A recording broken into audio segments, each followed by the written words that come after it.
Good morning students. तो आज हम एक नया टॉपिक स्टार्ट करेंगे। पिछले वीडियोस में आपने देखा कि हमने प्रायिकता समाप्त कर दी थी।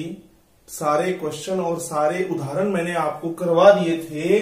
आज हम एक नया टॉपिक स्टार्ट करेंगे, चैप्टर नंबर 15, वृत्त की परिधि एवं क्षेत्रफल। टॉपिक का नाम क्या है? वृत्त की परिधि एवं वृत्त का क्षेत्रफल। तो सबसे पहले देखिए, इसमें आपको 15.1 प्रश्नावली कर रहे हैं। इसमें आपको 3 प्रकार के फॉर्मूलों की आवश्यकता पड़ेगी। तो देखो,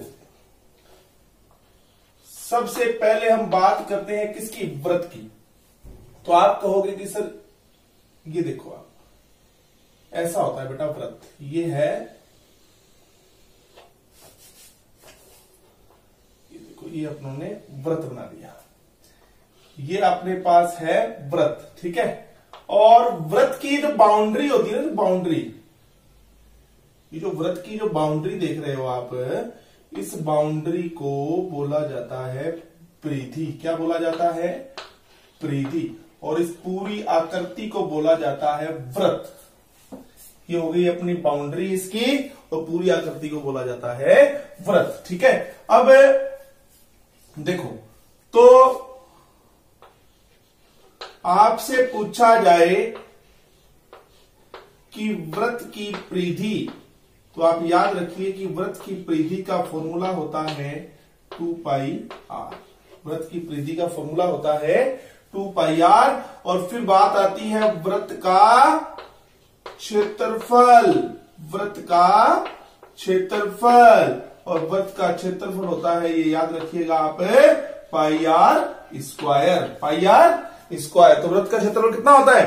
πr²। याद रखिए कि वृत्त की परिधि, देखो ये वृत्त है बेटा, इस वृत्त की जो बाउंड्री देख रहे हो ना, बाउंड्री, ये बाउंड्री बेटा कहलाती है परिधि, सरकमफ्रेंस। और पूरे वृत्त का जो क्षेत्रफल होता है वो होता है πr²।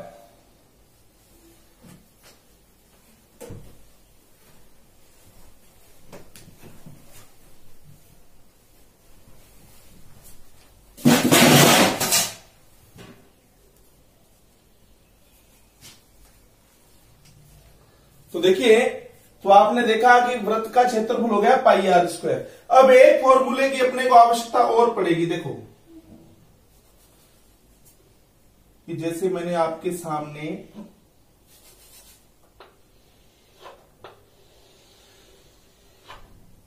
गोल नहीं बना, एक ये वृत्त बना दिया, और इसी के केंद्र को केंद्र मानकर एक बाहर की साइड में एक वृत्त और बना दिया, ठीक है। तो इस प्रकार जब आप 2 वृत्त बनाएंगे जिनका केंद्र एक ही है, इसी को केंद्र मान करके ये छोटा वृत्त बनाया और इसी को केंद्र मान करके बड़ा वृत्त बनाया, ठीक है। तो इसको बोलते हैं सकेंद्रीय वृत्त। क्या बोलते हैं बेटा? एक ही केंद्र, एक ही बिंदु को केंद्र मानकर खींचे गए जो व्रत होते हैं वो क्या कहलाते हैं? सकेंद्रीय व्रत कहलाते हैं। ये सकेंद्रीय व्रत है। अब देखो, जो बड़ा व्रत होगा ना, इसकी त्रिज्या को सदैव आप r1 मानेंगे। बड़े व्रत की जगह जो बाहरी जो व्रत है वो बड़ा है, आंतरिक जो व्रत है वो छोटा है। और छोटे व्रत की त्रिज्या को आप मानेंगे r2। छोटे व्रत की त्रिज्या को आप क्या मानेंगे? r2, ठीक है। तो देखिए, 3 प्रकार के फॉर्मूले, वृत्त की परिधि 2πr, वृत्त का क्षेत्रफल πr², और सकेंद्रीय वृत्तों का क्षेत्रफल, ठीक है ना।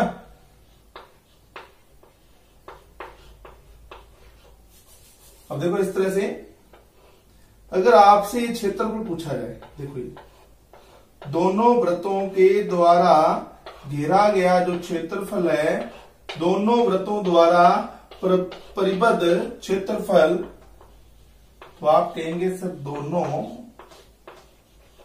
वृत्तों द्वारा परिबद्ध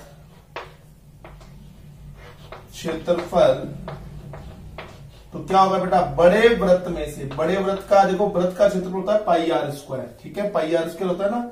अगर आप बड़ा वृत्त लेंगे, देखो बेटा बड़े में से छोटा घटाएंगे तभी तो परिबद्ध क्षेत्रफल आएगा, बड़े में से छोटा घटाएंगे तभी तो आएगा परिबद्ध। तो बड़े की त्रिज्या R1 है, बड़े के क्षेत्रफल में से छोटे का क्षेत्रफल घटा दो। अब अगर यहां पर पाई कॉमन ले लोगे आप तो फॉर्मूला क्या बन जाएगा, R1 square minus R2 square. तो आपको ये फॉर्मूला याद रखना है ओनली बस। तो वृत्त की परिधि 2πr, वृत्त का क्षेत्रफल πr स्क्वायर, और दो सकेंद्रीय वृत्त एक ही बिंदु को केंद्र मानकर खींचे गए दो वृत्त, इन दोनों वृत्तों के द्वारा जो परिबद्ध क्षेत्रफल होगा वो कितना हो जाएगा, पाई R1 स्क्वायर, सॉरी पाई ब्रैकेट में R1 square minus R2 square. तो चलिए आगे, अब आते हैं हम इसके प्रश्नों पर। देखिए, तो देखो हम ले रहे हैं क्वेश्चन बेटा यहां पर एग्जाम्पल नंबर फर्स्ट। तो ध्यान से देखिएगा, एग्जाम्पल नंबर फर्स्ट। तो एग्जाम्पल नंबर फर्स्ट हमारे पास में क्या है कि वृत्त की परिधि। देखो एग्जाम्पल फर्स्ट का फर्स्ट मैं कर रहा हूं, सेकंड आप करेंगे। सेकंड हमारा आज का प्रश्न रहेगा, इसका बेटा आंसर निकाल करके आप मुझे कमेंट करेंगे। ये हमारा आज का प्रश्न हो गया बेटा, एक पंथ दो कार। तो देखो परिधि क्या दी गई है, परिधि आपको दी गई है 132। कितनी दी गई है परिधि, 132। तो क्या पूछा गया, वृत्त की त्रिज्या ज्ञात कीजिए। सेम ऐसे सेकंड पार्ट करेंगे। तो वृत्त की परिधि कितनी होती है बेटा, फॉर्मूला बताओ वृत्त की परिधि का, 2πr। क्या होता है, 2πr बराबर में 132। अब आप कहेंगे सर हम पाई का मान जानते हैं, 22/7 इंटू में r बराबर 132। r बराबर ये देखो 132। अब 7 देखो बटा में इसका क्रॉस मल्टीप्लाई करना है बेटा, 7 ऊपर चला जाएगा और 2 गुना में 22 कहां आ जाएंगे, नीचे आ जाएंगे।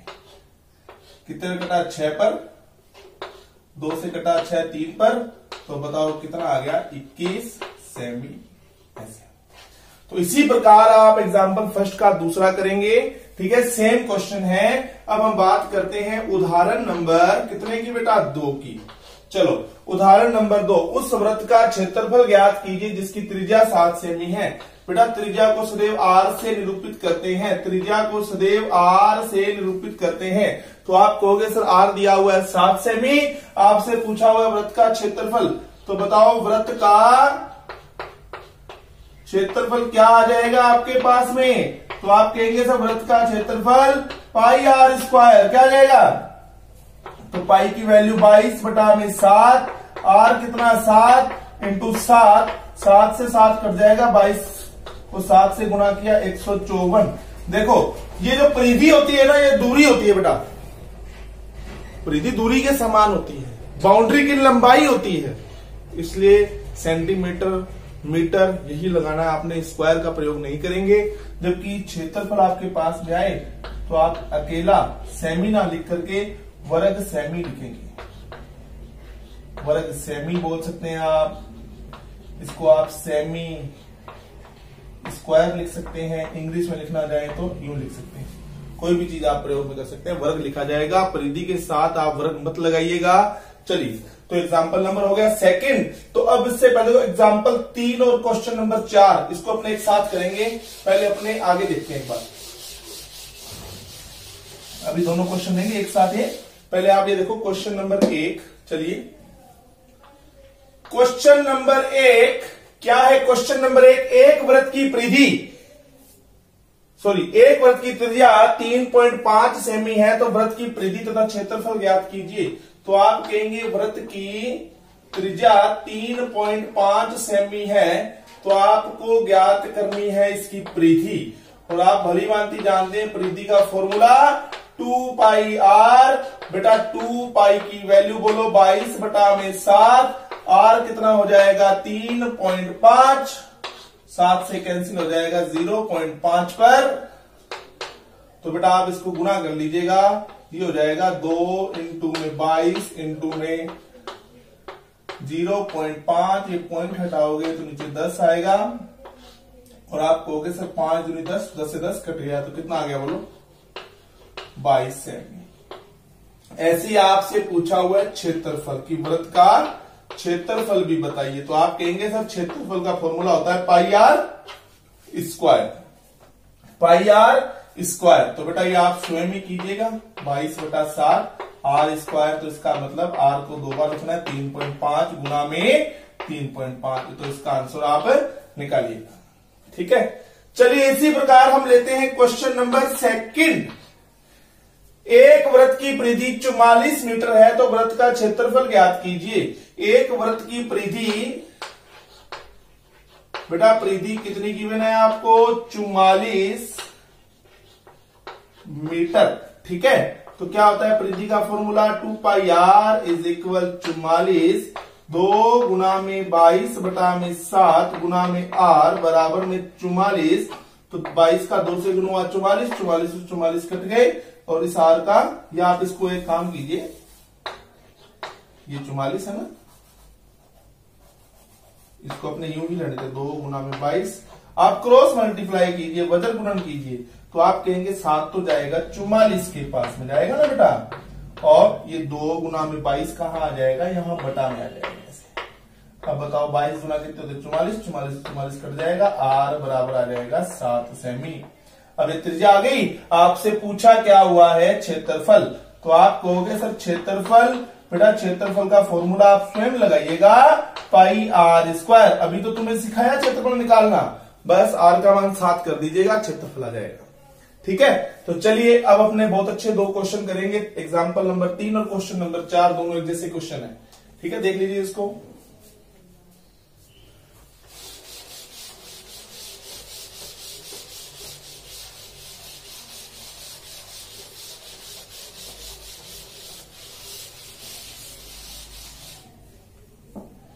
चलिए देखिए एग्जाम्पल नंबर 3।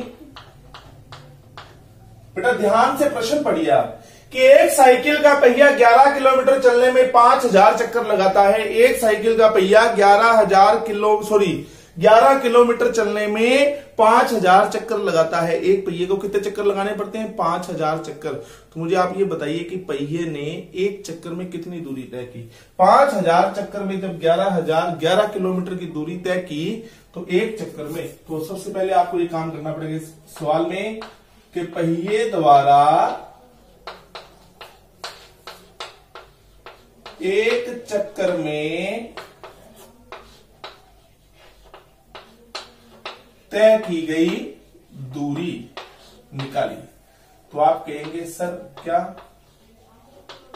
दूरी के अंदर क्या करो, चक्रों की संख्या का भाग लो। दूरी कितनी थी बताओ, 11 किलोमीटर बटा में 5000, ये किलोमीटर है बेटा। अब इसको आप मीटर बनाने की कोशिश कीजिए। चलो मीटर बनाने के लिए 1000 से आपने गुना कर दिया, ये कट गए। अभी 11/5 आ गया, अभी भी एक पूरा नहीं कट रहा। अब ये क्या है बोलो, अब ये मीटर बन गया था ना, अब इसको फिर 100 से गुना कर दो आप। चलो क्या बन जाएगा, सेमी। कितने पे कट रहा है बोलो, 5 से कट गया 20 पर, और 220 सेमी।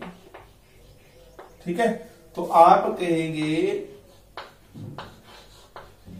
कि पहिए की परिधि, अरे यार एक चक्कर में कितनी दूरी तय करता है पहिया, 220 किलोमीटर एक चक्कर।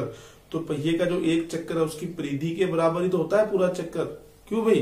तो इसलिए इस एक चक्कर द्वारा तय की गई दूरी को परिधि माना जाता है। एक चक्कर में तय की गई दूरी को परिधि माना जाता है। तो कितना आ जाएगा, 2 पाई आर बराबर 220, 2 गुना में 22 बटा में 7 गुना में आर बराबर में 220।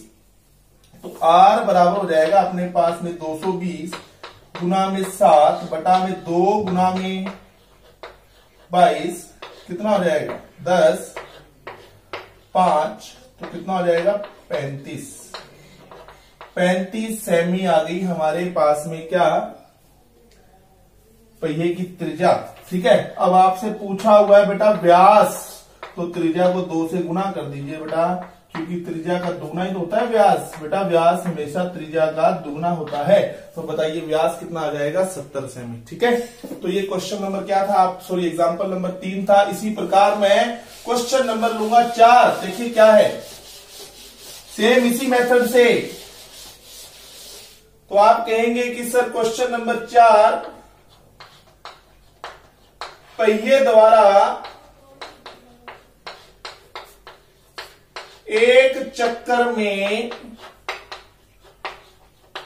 तय दूरी कितनी हो जाएगी? बोलो, तय की दूरी कितनी हो जाएगी बेटा, बोलिए। तो आप कहेंगे कि सर 100 चक्कर में 88 मीटर दूरी चली जाती है। तो दूरी के अंदर चक्करों की संख्या का भाग दे दिया। अब दूरी आपको मीटर में दी है तो यहां मीटर लिखा जाएगा, और तीसरे एग्जांपल में किलोमीटर था तो किलोमीटर लिखा गया था। अब आप इस मीटर को चेंज कीजिए किसमें? सेंटीमीटर में। ये लो जी, तो कितना आ जाएगा? 88 मीटर। और मैंने कहा था एक चक्कर में तय की गई दूरी को आप क्या मानेंगे? परिधि। तो परिधि कितनी आ गई? 88 मीटर। परिधि का फॉर्मूला 2πr 88। ज्ञात क्या करना है बेटा? पहिए की त्रिज्या पूछिए आपसे, तो आप कहेंगे सर पाई की वैल्यू पाई 22/7, r बराबर में 88। तो r बराबर 88 गुना में 7 बटा में 2 गुना में 22। 22 44 से कट गए 2 पर, तो r बराबर आ जाएगा 14 सेमी। तो बताइए पहिए की त्रिज्या कितनी हो गई? 14 सेमी हो गई। तो ठीक है बच्चों, आज के लिए बस इतना ही। फिर मिलते हैं कल नए वीडियो के साथ। धन्यवाद।